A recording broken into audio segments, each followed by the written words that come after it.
Well, here we are already back, as I often say on Mondays, in the blink of an eye, starting another week of programming here at Your News Today, this time on Monday, the 13th day of February, nearly halfway through the second month already, and only hours away from Valentine's Day, of course, a special occasion for sweethearts all around the world.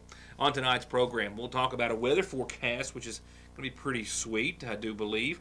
There is a little bump in the road late tomorrow night into your Wednesday, but otherwise some sunshine and pretty much calm and dry conditions for several of the days in our forecast outlook. We'll have a report on an assault. I'll take you to the scene of a call this morning to the Kentucky State Police about a shooting that was alleged to have taken place. I can tell you everything I know at this hour in just a few moments, and a lot of information tonight concerning basketball. A brief look at senior night for the Hornets last Friday night. We'll talk about as well the drawing held earlier today for the 57th District Tournament, which exactly 1 week from today will be tipping off right about this very minute. We've also got some highlights, some other news and information to pass along for this Monday, starting off this week and already looking ahead at several reports throughout the rest of this week. We've got cameras covering some local governmental meetings starting tonight and a few other exclusive reports we're working on as well. With that said, I'll be right back, just a word or two, and we'll have Your News Today beginning after this. To get high-speed internet on their state-of-the-art fiber optic network for all of your home and business solutions, or to watch TV without a contract on over 200 digital channels with superb quality, or stay connected with family and friends with 24/7 telephone service you can always depend on, contact Foothills Broadband today. Or just click on their link to the right to find out how they're working to provide the latest in communications at affordable prices with exceptional service at Foothills Broadband. And this afternoon on this following report, but still some uncertainty with a great deal of the details, but here's what I can confirm at this hour. Early this morning, a 911 call came in, and that call sent the Kentucky State Police to a Magoffin County residence in the Trace Branch area. Initial information indicating to authorities that a female had been alleged to have been held against her will at some point during the overnight, and that a man had been shot during some sort of a domestic situation. That situation happening over the course of several hours during the overnight and up until early this morning, where it was this location that I arrived shortly behind several detectives and troopers with the Kentucky State Police. When I arrived, the TrainStar ambulance service had been staged until authorities could clear the scene from any weapons or any potential for the danger of EMS personnel. But they had been staged just about a mile back from the location on 460. But after a few moments, they were cleared to arrive at the scene. This is the scene. A residence on the left is where the call came in. The Kentucky State Police has confirmed with this information that I have in front of me that early this morning, Post 9 did respond to this home in the Trace Branch community of Magoffin County concerning a domestic assault complaint on 460 near the Morgan-Magoffin County line. They tell me that troopers arrived at the scene just as a 30-year-old Magoffin County man, Marcus Eugene Sparks of Trace Branch, fled on foot into a wooded area. Troopers were unable to locate Sparks. I know that they also called a K-9 unit from, I believe it was the Prestonsburg Police Department, which did arrive on scene. It was actually at that time that I left this scene to take a camera to cover the drawing for the 57th District at the Magoffin County High School. And I returned only moments later to find that they had already cleared the scene and left. Now, the report of a shooting I cannot confirm, nor can the Kentucky State Police. But here's what they are telling me, that they are looking for Marcus E. Sparks, who is wanted by the Kentucky State Police. They have an arrest warrant in his name for assault charges, assault in the second degree. He's 30 years of age, and if you have any information on his whereabouts, you're asked to call Post 9 433-7711, and they always stress that callers can, of course, remain anonymous.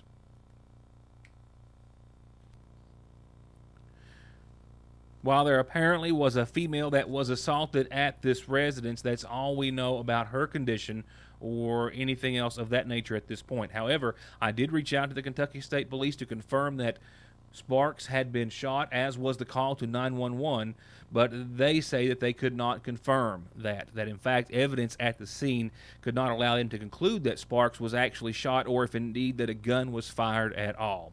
It's still an ongoing investigation and one that we hope to have more on tomorrow's program or as soon as more details are provided. But once again, the Kentucky State Police actively searching for 30-year-old Marcus E. Sparks on charges of assault in the second degree. Since a lot of our programming tonight centers around high school basketball, today's drawing, and some other reports and interviews, let's go on over right now, I believe we should, to tonight's Magoffin Farm Bureau community calendar. And like for the past several days, I'm glad to say, it too starts off with a birthday wish. And I'm so glad that someone who handed me a note Friday night at the basketball game to put this birthday on remembered my advice, which was call and remind me on Monday, as they did, which has led me to the following. Happy birthday to number 21, Trenton Russell of the Magoffin County High School Hornets, who we'll see in a clip or two in just a few moments, celebrating his birthday today with a lot of love from Papa and Mama Howard, Mom and Dad, and family and friends. A happy birthday to Trenton Russell of the Magoffin County Hornets.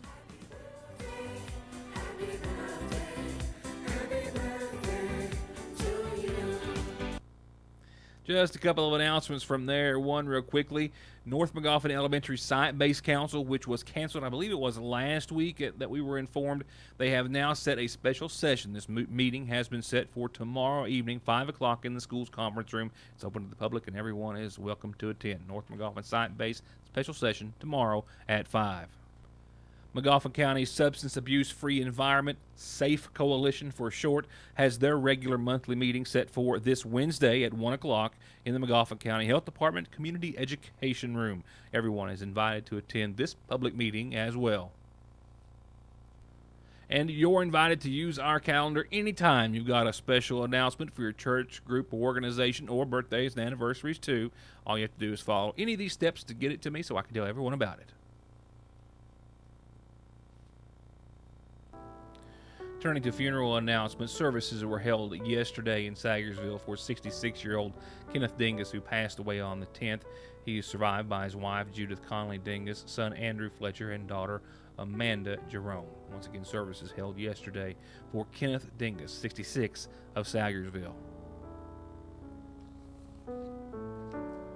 86-year-old Laura B. Marshall of Blaze Branch Road passed away on the 9th. She survived by granddaughters Crystal Reisner and Danielle Jones. Visitation will be after 6 o'clock tomorrow evening and prior to Wednesday's services. I'm told they're set to begin at 1 o'clock. Visitation and services both from the Sagersville Funeral Home Chapel, with burial afterwards at the Marshall Family Cemetery on Gun Creek here in Magoffin County.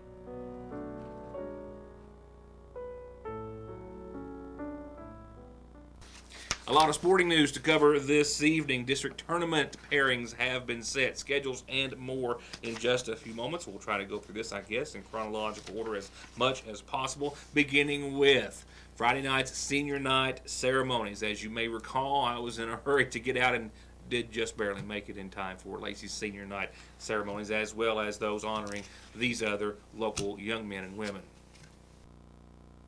Senior night beginning with ceremonies recognizing and honoring these young men and women and their families, those being seniors Trenton Russell, Dalton Peters, Jaron Lovely, Stephen Lee, Austin Gibson, Daniel Minix, Kyle Reisner, Presley Helton, Grace Conley, Dakota Salyer, Allie Russell, Lacey Mortimer, Jenna Elam, and Emily Parsons, with senior band members to be recognized during tomorrow night's home game when the boys host Pikeville. As for the game, it couldn't have started out on a much better note. Senior guard Austin Gibson would be the first to get within striking distance and jumpstart the Hornets and the crowd the best way possible with a monster three from the corner.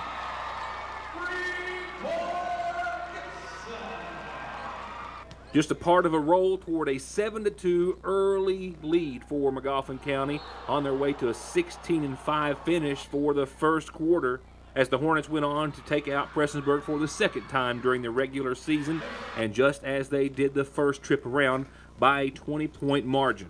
In fact, exchange student Stephen Lee put a little icing on the cake, with that shot being the 20th point of a 61-41 final score as the Hornets hosted the Black Cats of Prestonsburg. Now let's take you to the Montgomery County High School, where in the library early this morning there were drawings held for some of the pairings for next week's 57th District Tournament, which tips off on Monday night. And we'll start with the ladies. Actually, this turned out for Montgomery County as a whole to be a good news and not so good news situation. I think it's very safe to say. But starting with the ladies, here were the district standings going into this morning's pairings. Lady Tigers undefeated in 57th. Number 1 seed. Central coming in at 4-2, clear-cut number 2 seed. However, Montgomery County and Sheldon Clark both tied at 1-5 in the 57th, and that meant there had to be a tie broken. And it will be the flip of a coin which would decide that. Actually, one flip determines which coach gets to call the flip, and Sheldon Clark's Tim Rice won that. He then called the second toss, which he also won, and that means the Sheldon Clark Lady Cardinals are now the 3 seed, and the Montgomery County Lady Hornets are the number 4 seed, which also means that Montgomery County will take on the number 1 seeded Lady Tigers of Paintsville, the undefeated district Lady Tigers, which Lady Hornet coach Doug Green says they would actually rather go up against the undefeated district Lady Tigers instead of Johnson Central, and that he was pleased with the toss. I feel like we've had a pretty successful season. We ended up with 9 wins so far. Played tonight against Menifee County, so we could have a 10-win season. We drew Paintsville for the first game on the 20th at 6 o'clock, which I feel like myself that we match up better against Paintsville. Johnson Central is a lot more physical, and I just feel like I know Paintsville's the number 1 seed, but I personally feel like we match up a little better against Paintsville, and we'll just have to wait and see on the 20th how it comes out. Before I go on to the boys' pairings, the Lady Hornets, should let you know, are on the road tonight. Their last scheduled game of the season. They're at Menifee County, tip-off for the varsity. For the girls, set for 7:30 tonight, and that will wrap up their regular season. Now, let's go back to the Montgomery County High School, where we've been talking about it for days, and just as it turned out, as we suspected, it was a 3-way tie for first place for the boys in the 57th district. So they had to see who would go first. First, they draw a ball out of a cup, or bottle if you will, to see who will draw to go first and ultimately get that first, second, and third seed, knowing that Paintsville and the Tigers will be the 4th seed. And here's how it all turned out with Montgomery County High School Athletic Director Neil West at the helm. Everybody want to look at him? What is it? What do we got? Let's check these little balls Check out. them out. Yeah, well, way on. One heavier than the I'm other. just being Way funny. on there. 1, 2, and 3.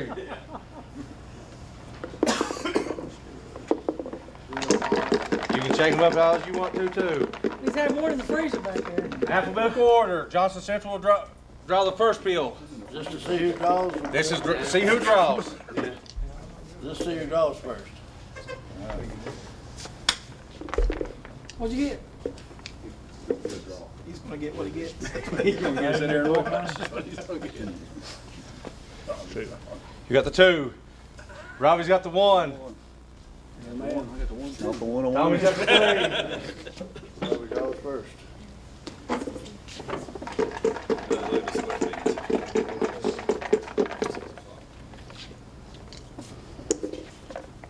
Who draws it? I won't look to y'all. We'll all look together. How's that? I'm gonna tell you. Show him. 1. He got 1. 3. I knew it. What'd you get? 1? 2. 2. And the boys. You know it'd be me and you. Johnson Central will play on 2nd, 21st. We'll play Paintsville.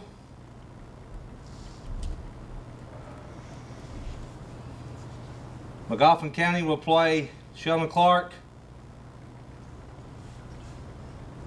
on Wednesday, 2nd, 22nd.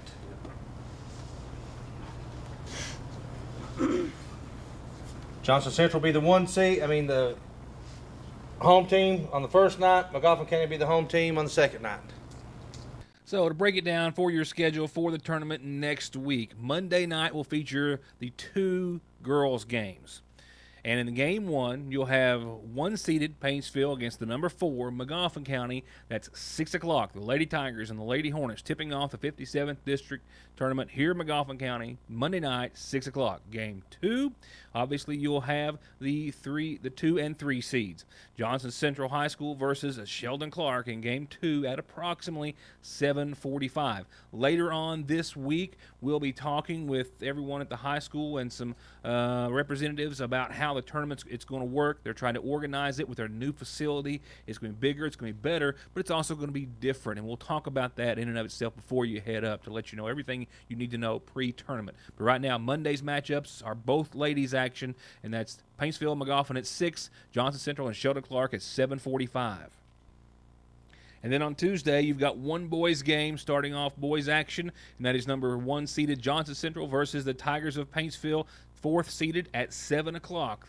Game time 7 o'clock. Once again, one game Tuesday between Central and Paintsville here at McGoffin. That should be fun. And the 2 and the 3 seeds will tip off at 7 o'clock on Wednesday night. That is a McGoffin County Sheldon Clark matchup. And ladies and gentlemen, I covered that game quite in depth. And it was just absolutely rowdy. And we're hoping not to that extent. But I can promise you this. It's going to be some exciting 57th District basketball. The championship games, the girls will be Thursday night at 7. The boys will be Friday night at 7. All, of course, at McGoffin County. I'll be right back in just a few seconds.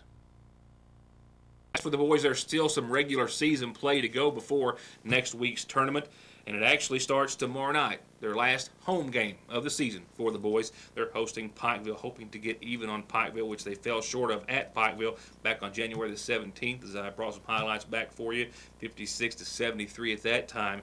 The Hornets hoping to overcome that and even that series up for the regular season. And then they are on the road at Pike County Central on the 17th later this week. A lot of stuff happening in high school basketball and all gearing up towards next week's district tournament. We're going to have a lot of things to talk about and see next week. For now, let's see what's happening for your Valentine's and the rest of your Licking Valley RECC forecast. Yeah, I got to say it's a pretty sweet deal. Now, Licking Valley RECC, not ashamed to power this forecast for your Valentine's Day. Temperatures 44 and falling right now. If you're catching the end of the early show, should bottom out around 32 tonight under nothing more than just mostly cloudy skies and a calm wind, and I'm not complaining at all. For tomorrow, even though I think we'll see a mostly cloudy Valentine's Day, we'll see a mostly comfortable one, 53 degrees for tomorrow's daytime high. Lows tomorrow night above the freezing mark at 36, which means if we do see some precipitation, we've got about a 20% shot tomorrow night, well after midnight, it will be wet and not white, I do believe. And it will be light precipitation if we indeed do see any.